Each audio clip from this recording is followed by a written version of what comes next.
Good afternoon, class. Good afternoon, CS2. All right, I'm CS2 Williams, and today we will be discussing the Navy Standard Core Menu. A little bit about myself. I've been in the Navy for 6 years, and I was stationed on an aircraft carrier out in San Diego, California, called the USS Abraham Lincoln. And on my time there, as galley watch captain, I worked hand in hand with the records keeper, and there I learned a little bit about the financial side of food service. So you may be asking yourself, CS2, why do I need to learn about the Navy Standard Core Menu? So at the end of this lesson, you will be better familiarized with the financial side of food service. Are there any questions about this slide? No, CS2. All right, so before we begin, we're gonna go over a little bit of safety. In case of a fire, we're gonna smartly exit the room, go downstairs across from the parking lot, and muster with myself. In case of a active shooter, we're going to silence all cell phones, shut off the lights, and cover for shelter. In case of a tornado, we are going to cover for shelter away from the windows. Are there any questions about this slide? No, CS2. All right. So our learning objectives, we are going to define basic daily food allowance, and we're going to define the Navy Standard Core Menu. Are there any questions before we move forward? No, CS2. Okay. So our Navy Standard Core Menu is developed to meet all required menu planning and is a set standard for all Navy ships in the fleet. The menu is designed to fall within the BDFA, or Basic Daily Food Allowance.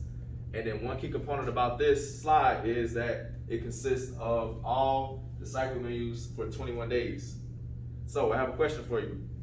In your own words, everyone, what does this mean to you? See me clap? CS2, in my own words, the Navy Standard Core Menu is basically what you make every 21 days. Absolutely. I'm glad you said that. So the Navy Standard Core Menu is exactly that. This is what we make every single 21 days. So the menu resets, and it is a standard that we fall in between in food service. So we use this on a consistent basis that falls within the BDFA.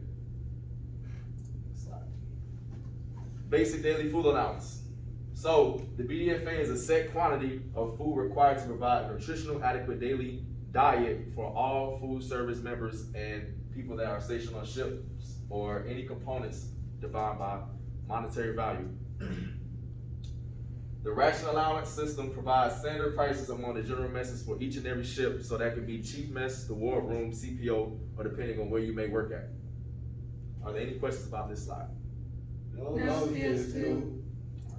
So in summary, we define the Navy Standard Core Menu, and we define our basic daily food allowance. Are there any questions before we move forward? No, CS2. Okay, if there are not any questions, I have a few questions for you guys. So the Navy Standard Core Menu consists of how many days? You see me, Anderson? CS2, the Navy Standard Core Menu consists of 21 days. Outstanding job. So the Navy Standard Core Menu does consist of 21 days because it has to be a consistent standard set that we fall in between in the food service, and also it falls in between the BDFA. Next slide. What does BDFA stand for? See me, Austin? CS2 BDFA stands for Basic Daily Food Allowance. Outstanding job. It does stand for Basic Daily Food Allowance. So get familiarized with this acronym. You're going to see this on your third class exams. This is something that you're going to need to know being a records keeper on your ships. Are there any questions about what we discussed today? No, CS2. All right, so just to reiterate some safety, again, in case of a fire, we're going to smartly exit the room, go downstairs and muster across from the parking lot with myself. In case of an active shooter, we're going to silence all cell phones, shut off the lights, and barricade the door. And in case of a tornado, we're going to cover from shelter away from the windows. Again, I'm CS2 Williams, and we discussed the Navy Standard Core Menu and the Basic Daily Food Allowance. Thank you.